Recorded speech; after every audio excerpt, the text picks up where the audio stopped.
नमस्कार साथियों, आज की जो अपनी वीडियो होने वाली है इग्नू बीएड 2025 का जो एंट्रेंस एग्ज़ाम होगा दोस्तों, उससे रिलेटेड होने वाली है। तो दोस्तों आज की इस वीडियो में अपन शैक्षिक और सामान्य चेतना से संबंधित जो 25 क्वेश्चन पूछे जाते हैं, उनके बारे में दोस्तों आज की इस वीडियो में अपन डिस्कशन करेंगे। तो इससे पहले मैंने दोस्तों 2018 से लेकर 2024 का जो प्रश्न पेपर था, वो ऑलरेडी अपलोड कर दिया गया है। तो दोस्तों यहाँ पे अपन शैक्षिक और सामान्य चेतना से संबंधित जो 25 क्वेश्चन पूछे जाएंगे, उनके बारे में दोस्तों आज की इस वीडियो में अपन डिस्कशन करते हैं। और पहला क्वेश्चन अपने सामने है, बुद्ध काल में अध्यापक शिक्षा केंद्रित थी। तो दोस्तों बुद्ध काल में जो अध्यापक शिक्षा केंद्रित थी, बौद्ध धर्म के प्रचार एवं प्रसार के लिए शिक्षकों को प्रशिक्षित करने तक, या प्राथमिक शिक्षकों के प्रशिक्षण तक, या उच्च स्तर के शिक्षकों के प्रशिक्षण तक, या फिर दोस्तों उपयुक्त सभी। तो इसमें अपना राइट आंसर क्या हो जाएगा? बुद्ध काल में जो अध्यापक शिक्षा केंद्रित थी, वो बौद्ध धर्म के प्रचार एवं प्रसार के लिए शिक्षकों को प्रशिक्षित करने तक ही सीमित थी। ठीक है। नेक्स्ट देखिए, बुद्ध काल में प्रशिक्षित भिक्षुओं की विधि आधारित थी। तो यहाँ पे दोस्तों जो बुद्ध काल में प्रशिक्षित जो भिक्षु थे, इनकी विधि आधारित थी। तो कौन सी विधि आधारित थी? मॉनिटोरियल व्यवस्था पर, या अध्यापक छात्र अंतःक्रिया पर, या उपरोक्त दोनों। तो इनमें से दोस्तों अपना राइट आंसर क्या हो जाएगा? ये दोस्तों बुद्ध काल में जो प्रशिक्षित भिक्षुओं की विधि आधारित थी, वो किस प्रकार की थी? मॉनिटोरियल व्यवस्था पर आधारित थी। ठीक है। मॉनिटोरियल अवस्था क्या होती है दोस्तों?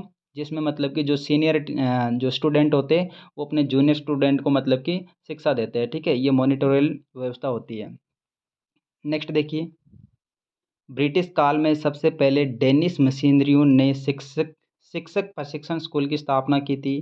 तो यहाँ पे दोस्तों ब्रिटिश काल में सबसे पहले डेनिश मशीनरियों ने शिक्षक प्रशिक्षण स्कूल की स्थापना की थी। तो यहाँ पे दोस्तों ये जो शिक्षक प्रशिक्षण की जो स्कूल स्थापना की थी, ये कहाँ पे की थी?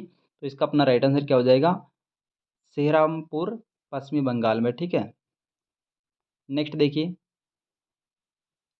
अध्यापकों के प्रशिक्षण देने के लिए कोलकाता में लैंकास्ट्रियन व्यवस्था आरंभ की गई थी। तो दोस्तों अध्यापकों को प्रशिक्षण देने के लिए कोलकाता में लैंकास्ट्रियन व्यवस्था प्रारंभ की गई थी। तो ये कब की गई थी दोस्तों? यहाँ पे अपना राइट आंसर क्या हो जाएगा? 1819 में। ठीक है।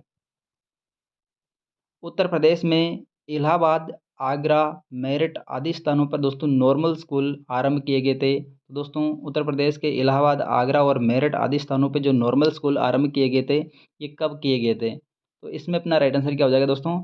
ये 1875 में प्रारंभ किए गए थे। ठीक है। 20वीं शताब्दी के आरंभ में प्रशिक्षण विद्यालयों के लिए प्रदर्शन स्कूल खोला गया था। तो दोस्तों 20वीं शताब्दी के आरंभ में जो प्रशिक्षण जो विद्यालयों के लिए दोस्तों प्रदर्शन स्कूल जो खोला गया था, वह कहाँ पे खोला गया था? तो यहाँ पे अपना राइट आंसर क्या हो जाएगा दोस्तों? मुंबई में खोला गया था। ठीक है। नेक्स्ट देखिए, 1881 से लेकर 82 में पूरे देश में नॉर्मल स्कूल खोले गए थे। तो दोस्तों 1881-82 में पूरे देश में नॉर्मल स्कूल कितने खोले थे? तो ये 106 स्कूल खोले गए थे। ठीक है। नेक्स्ट देखिए, भारत में पहला माध्यमिक शिक्षक प्रशिक्षण स्कूल मद्रास में खोला गया। तो दोस्तों भारत में पहला माध्यमिक शिक्षा प्रशिक्षण जो स्कूल मद्रास में खोला गया है, कब खोला गया था? तो यहाँ पे अपना राइट आंसर क्या हो जाएगा दोस्तों? ये खोला गया था 1856 में। ठीक है। नेक्स्ट देखिए, भारत में अप्रशिक्षित अध्यापकों की नियुक्ति पर रोक लगाई गई थी। तो दोस्तों यहाँ पे भारत के अंदर के जो अनट्रेनिंग जो मतलब कि टीचर होते थे, उनकी नियुक्ति पर रोक कब लगाई गई थी? तो इसमें अपना राइट आंसर क्या हो जाएगा? 1912 के अंतर्गत। ठीक है। नेक्स्ट देखिए, सेडलर आयोग 1919 ने संस्तुति की थी। तो दोस्तों सेडलर आयोग की बात करें, तो सेडलर आयोग किससे संबंधित था? प्रत्येक विश्वविद्यालय में शिक्षा विभाग हो, विश्वविद्यालय में दोस्तों एमएड कोर्स भी चलाया जाए, और इंटर तक दोस्तों शिक्षा शास्त्र एक अलग विषय के रूप में पढ़ाया जाए। तो दोस्तों सेडलर आयोग के सभी जो संस्तुतियां हैं, ये अपना राइट आंसर हो जाएगा। ठीक है, उपयुक्त सभी राइट आंसर हो जाएगा यहाँ पे। नेक्स्ट देखिए, कोठारी आयोग ने अध्यापक शिक्षा के मूल्यांकन के बाद में पाया कि, दोस्तों कोठारी आयोग ने अध्यापक शिक्षा के मूल्यांकन के बाद में क्या पाया था? तो इसका स्तर निम्न कॉलेज के योग्य प्रशिक्षकों की कमी है दोस्तों, प्रशिक्षण कॉलेज में प्रभावकारी शिक्षा संगठन की स्थापना की कमी, या अध्यापक शिक्षा शैक्षिक जीवन की मुख्य धारा से अलग है। तो इसमें अपना राइट आंसर क्या हो जाएगा दोस्तों? D option. ठीक है। शिक्षकों में अलगाव की प्रवृत्ति को समाप्त करने के लिए कोठारी आयोग ने क्या कहा था? तो यहाँ पे दोस्तों शिक्षकों की जो अलगाव की प्रवृत्ति है, इसको समाप्त करने के लिए कोठारी आयोग ने क्या कहा था? शिक्षा को पहली तथा दूसरी डिग्री में ऐच्छिक विषय के रूप में लागू किया जाए।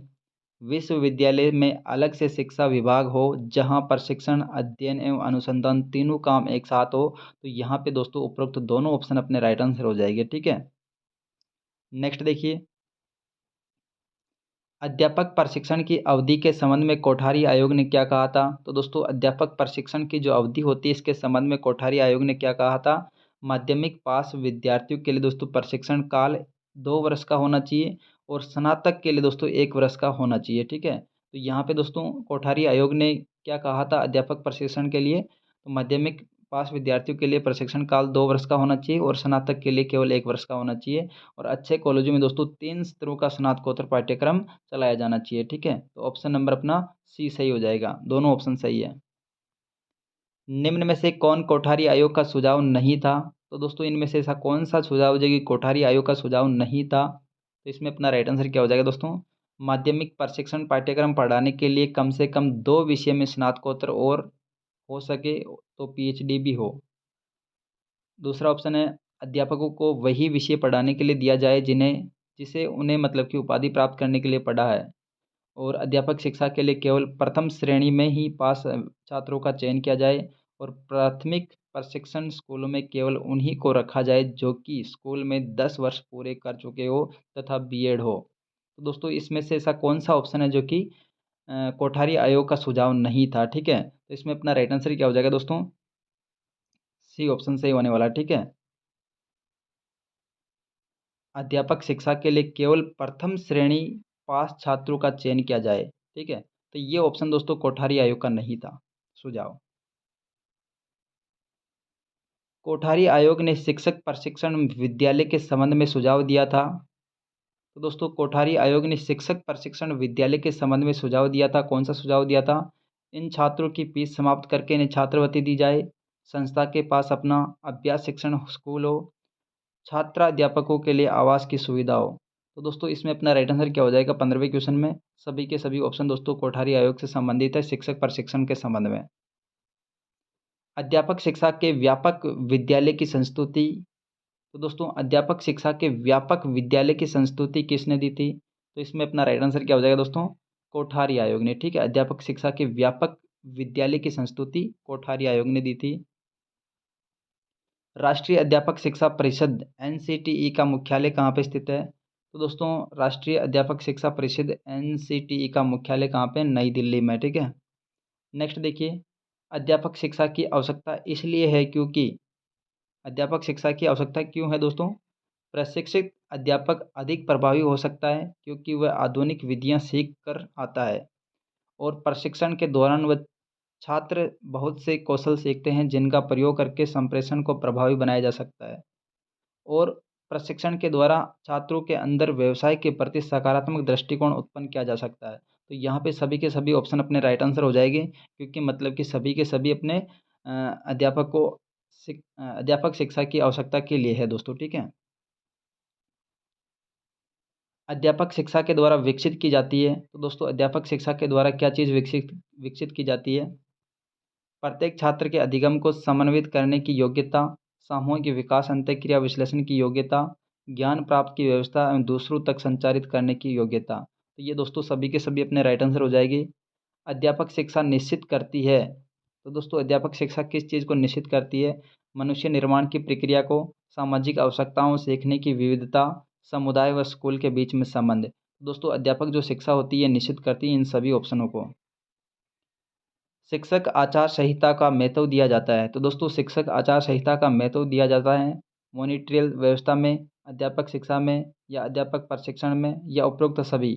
तो दोस्तों इस 21 में अपना राइट आंसर क्या हो जाएगा? अध्यापक शिक्षा में दोस्तों शिक्षक आचार संहिता को महत्व दिया जाता है। ठीक है, अध्यापक शिक्षा के उद्देश्यों का निर्धारण करती है। तो दोस्तों अध्यापक शिक्षा के उद्देश्यों का निर्धारण करती है। तो अध्यापक शिक्षा के जो उद्देश्य है उनका निर्धारण करने वाली कौन सी संस्था है? ये हो जाएगी अपना 22 में राइट आंसर क्या हो जाएगा दोस्तों? एनसीटीई। ठीक है, अध्यापक शिक्षा की मान्यता है।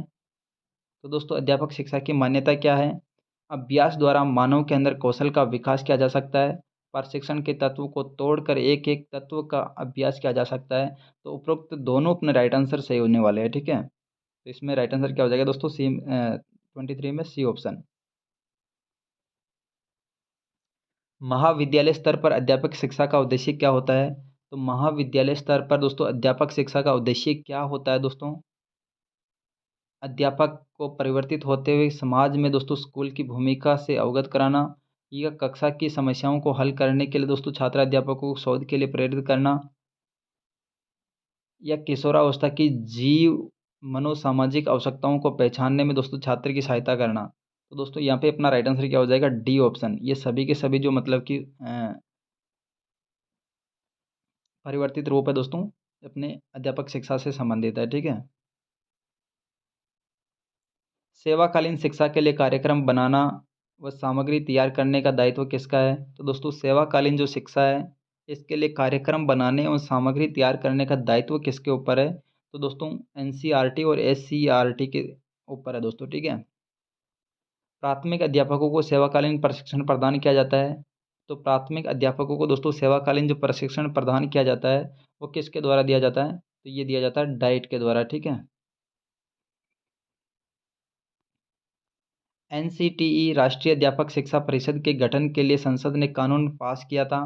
तो दोस्तों ये कानून कब पास किया था? 1993 में, ठीक है। एनसीटीई जो कि राष्ट्रीय शिक्षा अध्यापक है परिषद को जो कानून संसद के द्वारा बनाया गया 1993 में बनाया गया था, और ये कार्य कब करने लगी थी? 1995 में। नेक्स्ट देखिए, एनसीटी अधिनियम 1923 एनसीटी के कार्य बताए गए थे दोस्तों। तो यहाँ पे थोड़ी सी मिस प्रिंट है, ठीक है। 1993 में जो एनसीटी के कार्य बताए गए थे वो कितने कार्य हैं? 14 कार्य है, ठीक है। नेक्स्ट देखिए, भारत में एनसीटी के कार्य करना आरंभ किया था। तो दोस्तों भारत में एनसीटी ने कार्य करना प्रारंभ कब किया था? 1995 में। एनसीटी के उत्तर जोन का मुख्यालय कहाँ पे स्थित है? तो उत्तर जोन का जो मुख्यालय है कहाँ पे स्थित हो जाएगा? नई दिल्ली में। एनसीटी का कार्य क्षेत्र क्या है दोस्तों? तो एनसीटी का कार्य क्षेत्र क्या हो जाएगा? पूर्व प्राथमिक और प्राथमिक अध्यापक शिक्षा, या माध्यमिक अध्यापक शिक्षा, या प्रास्नातक अध्यापक शिक्षा, उपरोक्त सभी। तो दोस्तों 31 में अपना राइट आंसर क्या हो जाएगा? D option. जो एनसीटी का कार्य होता है इन तीनों क्षेत्रों के लिए होता है। एनसीटी का प्रशासनिक विभाजन कितना है दोस्तों? तो एनसीटी का जो प्रशासनिक विभाजन है दोस्तों 4 जोन में विभाजित है। सब वित्त पोषित शिक्षण संस्थाओं को बढ़ावा दिया जाता है। तो दोस्तों सब वित्त पोषित जो शिक्षण संस्थाएं होती हैं उनको बढ़ावा कौन देती है? तो ये बढ़ावा देने वाला संस्था कौन सी हो जाएगी? एनसीटीई, ठीक है। एनसीटी का योगदान है दोस्तों, तो एनसीटी का योगदान किस में है? निजी अध्यापक शिक्षा संस्थानों को खुलकर मान्यता देना, अध्यापक शिक्षा को राष्ट्रीय स्वरूप प्रदान करना, या अध्यापक शिक्षा के लिए पाठ्यक्रम का निर्माण करना। तो दोस्तों 34 में अपना राइट आंसर क्या हो जाएगा? ये सभी के सभी ऑप्शन दोस्तों एनसीटी की गाइडलाइन के अनुसार होते हैं, ठीक है। निजी अध्यापकों को शिक्षा संस्थान को खुलकर मान्यता देना, अध्यापक शिक्षा को राष्ट्रीय स्वरूप प्रदान करना, या अध्यापक शिक्षा के लिए पाठ्यक्रम का निर्माण करना, ठीक है। नेक्स्ट देखिए, इंटर्नशिप की भूमिका में अध्यापक को, तो दोस्तों इंटर्नशिप की जो भूमिका होती है इसमें अध्यापक को क्या होता है? आर्थिक प्राप्ति को छोड़कर सभी प्रकार के विशेषाधिकार प्राप्त होते हैं। ये अपने क्षेत्र के सभी कक्षाओं का अवलोकन करना पड़ता है, स्कूल के अन्य शिक्षकों से भी जानकारी प्राप्त करके काम करना पड़ता है। तो दोस्तों इंटर्नशिप में क्या होता है? यहाँ पे अपना राइट आंसर क्या हो जाएगा? सभी के सभी ऑप्शन राइट आंसर होने वाले हैं, ठीक है। आर्थिक प्राप्ति को छोड़कर सभी प्रकार के विशेषाधिकार प्राप्त होते हैं इंटर्नशिप के अंदर विद्यार्थी को, ठीक है। और अपने क्षेत्र के सभी कक्षाओं का अवलोकन करना पड़ता है, और स्कूल में अन्य शिक्षकों के साथ में जानकारी प्राप्त करके काम करना पड़ता है। नेक्स्ट देखिए, बीएड छात्रों के लिए अभिविन्यास कार्यक्रम का उद्देश्य क्या है दोस्तों? तो यहाँ पे बीएड जो छात्रों के लिए अभिविन्यास कार्यक्रमों की बात करें तो इसका उद्देश्य क्या हो जाएगा? ये छात्रों को प्रशिक्षण कार्यक्रम की प्रकृति एवं महत्ता की जानकारी देता है, और छात्रों को उनकी दायित्व की जानकारी देना, छात्रों को उनके वैकल्पिक विषयों उनकी उपयोगिता की जानकारी देना। तो दोस्तों 36 में अपना राइट आंसर क्या हो जाएगा? जो बीएड छात्र है उसके अभिविन्यास कार्यक्रमों का उद्देश्य क्या होता है? ये उपरोक्त सभी उद्देश्य होते हैं, ठीक है। नेक्स्ट देखिए, भारत में पत्राचार पाठ्यक्रम सर्वप्रथम आरंभ हुआ था। तो दोस्तों भारत में पत्राचार पाठ्यक्रम सर्वप्रथम आरंभ हुआ था, कहाँ से हुआ था? तो यहाँ पे 37 में अपना राइट आंसर क्या हो जाएगा? ये दिल्ली विश्वविद्यालय से दोस्तों आरंभ हुआ था सर्वप्रथम पत्राचार पाठ्यक्रम। शिक्षा के क्षेत्र में इंटर्नशिप का उद्देश्य क्या होता है? तो शिक्षा के क्षेत्र में दोस्तों इंटर्नशिप का जो उद्देश्य होता है वो इंटर्नशिप का उद्देश्य क्या हो जाएगा? छात्रों के अंदर सहायक सामग्री एवं पाठ्य योजना निर्माण के कौशल का विकास करना, छात्रों के अंदर दोस्तों सतत अध्ययन के लिए सकारात्मक अभिवृत्ति का विकास करना, छात्रों को व्यावसायिक जागरूकता का बोध कराना। तो ये उपयुक्त सभी अपना राइट आंसर हो जाएगा। निम्न में से कौन छात्र शिक्षण अभ्यास का आयाम है दोस्तों? तो इनमें से ऐसा कौन सा जो कि छात्र शिक्षण अभ्यास का आयाम है? आदर्श विद्यालय शिक्षण, ब्लॉक छात्र शिक्षण, इंटर्नशिप, उपरोक्त सभी। ये दोस्तों किससे संबंधित है? ये छात्र शिक्षण अभ्यास का आयाम है, ठीक है, तीनों के तीनों। नेक्स्ट देखिए और अंतिम क्वेश्चन है, सेवारत अध्यापक शिक्षा की तकनीकी। तो सेवारत जो अध्यापक शिक्षा की जो तकनीकी वो किस किस प्रकार से दोस्तों सेवारत अध्यापकों को शिक्षा दी जाती है? अभिविन्यास व कार्यशाला के आधार पर शिक्षा दी जाती है, विचार गोष्ठी के आधार पे, अभिक्रमित अनुदेशन के आधार पे। ये तीनों के तीनों ऑप्शन अपने सही हो जाएगी दोस्तों। इन सभी के आधार पे दोस्तों सेवारत अध्यापक शिक्षा की तकनीकियाँ हैं, ठीक है।